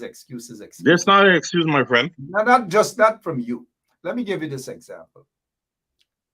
For so many years, and I'm not blowing my own trumpet here, but I'm just giving you an example, that I didn't sit and say the government should do this then, or the opposition should do that. You know what I did? I feel that as an activist, I should lead by example also. That is how we started the Ben Chap Foundation, to ensure that people are empowered, whether they're in Sophia, whether they're in Blackbush Polar, whether they're Kildonan, whether Albion, whether Belvedere, wherever it is, whether it's in Linden, all over Georgetown, we ensure that people were empowered. Kids gone back to school. We pushed that because we weren't concerned about what the PPP or complained that the opposition wasn't doing much either. And a lot of times the opposition sent people to me. They believed that I was the opposition leader. And I'm giving you this example. And I asked the people, hey, vote for me to become the mayor of Georgetown. You know how much, the same people that I attempted to empower, you know how much they cost me? You know how much they cost me? I walked in Sophia and people cost me when I asked them to vote for me to become the mayor of Georgetown, that I can change things for you guys. I can make things better because I have a vision. Cost up, views up. I heard this But story. the point I'm making is I didn't give up. I am still here, standing up, representing the people, because I look at the bigger picture in things. Right. I recall when I was running for mayor of Georgetown, right? David Granger and Moses Mark Nagamut and all the leadership of the PNC got into my constituency and told the people to vote for, what's his name, Duncan. That Duncan vote for people who have access to leadership. Now, I didn't hold that against Granger. I didn't hold that against Moses Nagamutu or leadership of the people. If I held that sort of grudge against people, maybe I would have thrown all of them, including David Granger, under the bus. And look at Duncan. Duncan, as deputy mayor, he was the biggest disappointment for them. The biggest disappointment. But I never gave up on them. And I'm just giving that as an example. Even all what they did to me. 1 second, I'm not done. Then they got into office. They thought we want positions. They said we're bitter. We're this. David Hines is bitter. Lincoln Lewis is bitter. Ben Jupp is bitter. All these things, all of us are bitter. That's according to them. We never wanted positions. At least I never asked none of them for any position. The only person that offered something was Moses Nagamutu. And he wanted me to sit on some board. You know, I must sit on some board. I said, no, thank you. That was it. It's done with. And I never held that against them. For throughout their presidency, we were trying to wake them up and say, hey, guys, this is what you have to do. But we were ignored. I personally spoke to them about the cybercrime bill and how it will turn around to have a negative impact on their support base. They weren't listening to people. And I just want to end on that note. They weren't listening. And I see the same mistakes being made all over again. Now that they're in the opposition, they're not listening to people, Mr. Crawford. Exactly. And let me say good evening to the folks at in Long Island Nursing Home. Francine Cruz and everybody at Long Island Nursing Home. Good evening to you guys. Mr. Crawford, we got to go. But before we go, I hope that we can get back to this Sioux matter. And we can hear Ramjatan and all of them talking about it.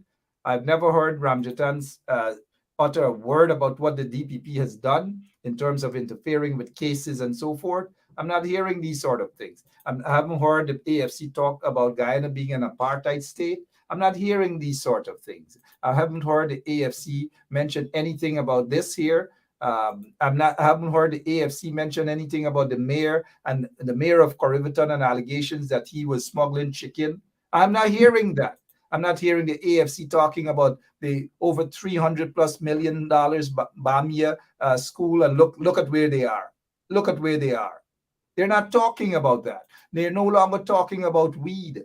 Forget about the installed PPP regime.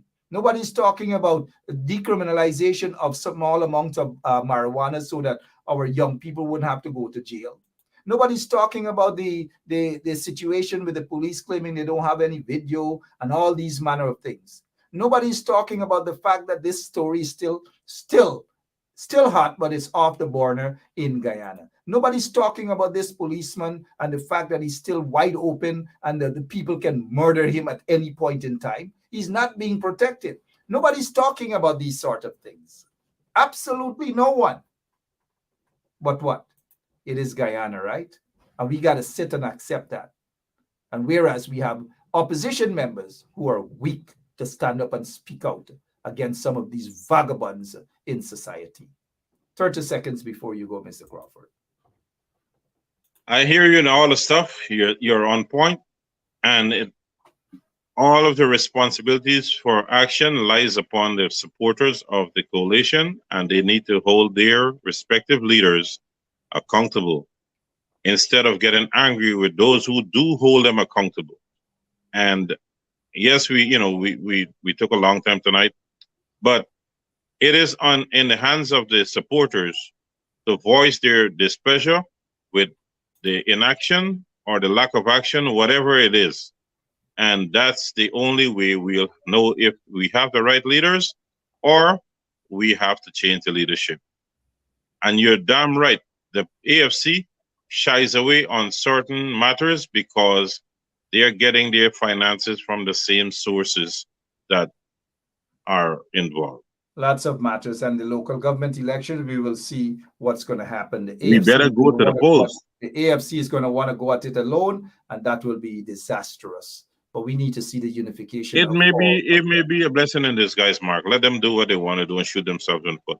Well, we don't want that, because when they shoot themselves in the foot, what do you think happened to their support base? Their support base scattered. No, then Everybody back. we will have to go out there more as the PNC group and get things done. No, you as a PNC member, you have a PNC card. Congress Place building tomorrow. Send us the picture, and I'll let people I'm know not that going down there tomorrow, my friend. I have things to do up here. You know, this is simple, Mr. Crawford.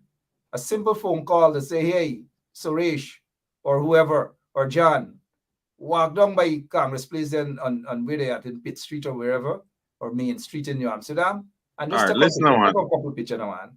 Here, man, you will get your photograph tomorrow, all right? I'm going to get the photograph tomorrow, and we can start that project in rebuilding, in repairing Congress Place in one dirty builder. We could do it. Together, we could do it. We might abuse out, we might cuss out, but at the end of the day, we back on the table, eating and drinking. You saw what used to happen at Malay shop. You saw what used to happen at Chowti shop. I ease up drinking a lot now, you know. And next couple of days, everybody back together again. So that's what we've done. I don't really take the chance of hanging out anymore with certain people. Ole. I don't trust the company. I've got to go. Thank you so much, Mr. Crawford. Yeah, man. Good night, brother. Yeah.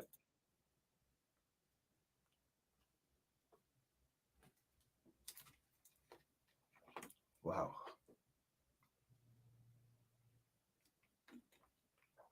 Gosh, what a night. Good night, Mr. Aubrey Norton. Good night to all of the MPs of the People's National Congress Reform, or the coalition in general. And we want the best. We want to see you guys go out there and work. Take your bells and ring it out there on the ground. Take your shoes off, walk the streets, talk to the people, take off your ties. Sometimes it works that way. Sit with them, talk with them. Don't just do a drive-by, take some photographs, and you call it politics. Don't just do that. Sit with the people. Find programs to empower. Work with people outside of Guyana as well. People outside of Guyana are not your enemies. In fact, people outside of Guyana are far more supportive than people who sit down in Guyana and don't want to do much in terms of standing up against the atrocities and all these things happening in Guyana by this installed PPP regime. It's about time people stand up and do what is necessary. So this is not an anti-opposition program. I know Ramjatan. I've known him for years. I've known his family members. Some of them are like brothers and sisters to me. I know them all. We grew up together, his younger relatives, mind you. So I know them. This is nothing personal, but they're sleeping on the job. Ramjatan is sleeping on the job. He's playing snake aisleman politics with the people. Almost all of them. The coalition, the PNC MPs, all of them too, same thing. Well, most of them, same thing. The other day, some of them ain't getting paid. They run and complain them ain't getting paid. So is this about getting paid? Look at how many years people have made sacrifices without being paid. You think when Rhonda Lane and others hit the streets and go and protest, you think they're being paid for that? They're making sacrifices for betterment for themselves, their grandchildren, their children, and their grandchildren. That is what they're making sacrifices for. And that is why we want our members of parliament in the opposition to make those sacrifices as well. Stop complaining. Go out there and work. People are not stupid. They know who the MPs are that are working. They know those MPs. Either you guys wake up or shape up. Enough is enough. The PPP has made so many blunders, but they're not being confronted how they should be confronted as an opposition. Too many bodies. Some of y'all want to shake hands with Irfaan. Now is not the time for that. Some of y'all want to walk around with Ramson. Now is not the time for that. I'm not saying that as politicians on the opposing sides that people should be enemies and live like enemies. I'm not saying that, neither am I advocating for that. But now is not the time for that under this illegitimate government of Guyana. It is not time to shake their hands. Whether someone's shaking Mark Phillips' hands in a church, or shaking Irfan hand in Linden, or walking around with these ministers, now is not the time for that.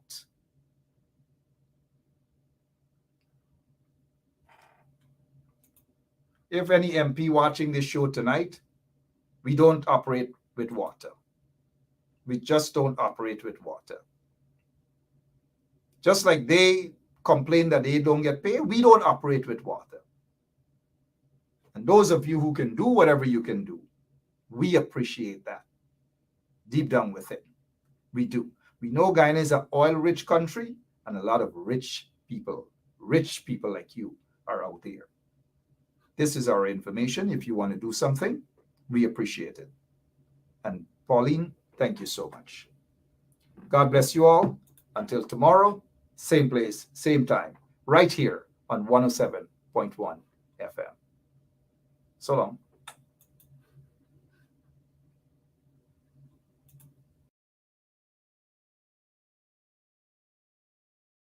So, this is attorney Shellen Washington, owner and founder of the Washington law firm located at 455 Utica Avenue in Brooklyn, New York.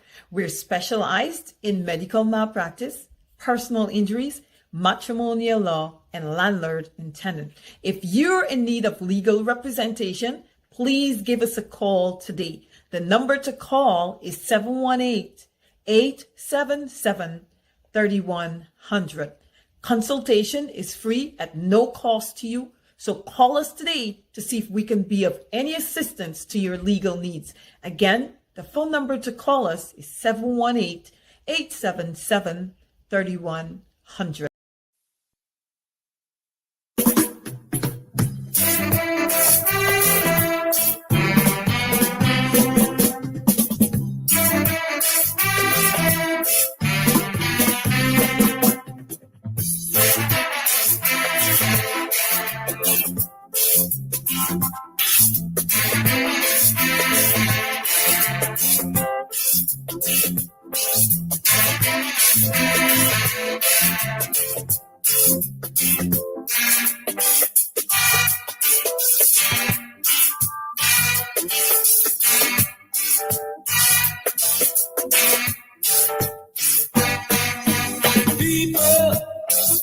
Let's get together.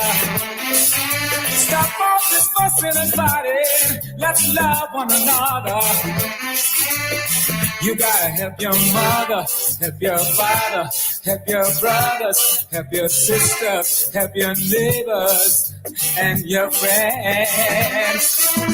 We are one people, one nation, one destiny. Everybody, y'all. One people, one nation, one destiny. Yeah, yeah.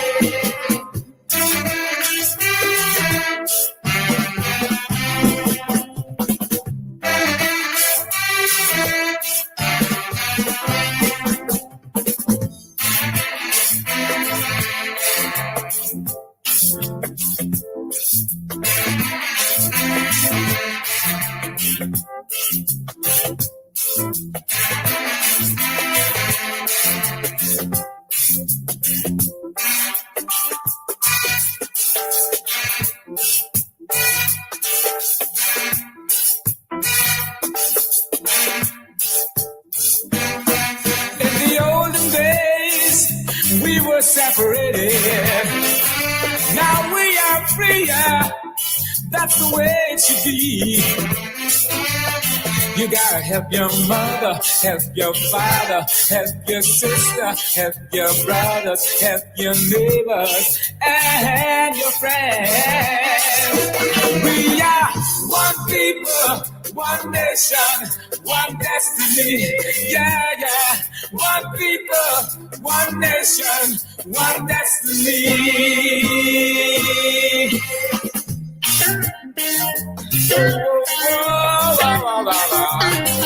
Yeah, yeah, yeah, yeah, yeah. We are one people, one nation, one destiny. Yeah, yeah. One people, one nation, one destiny.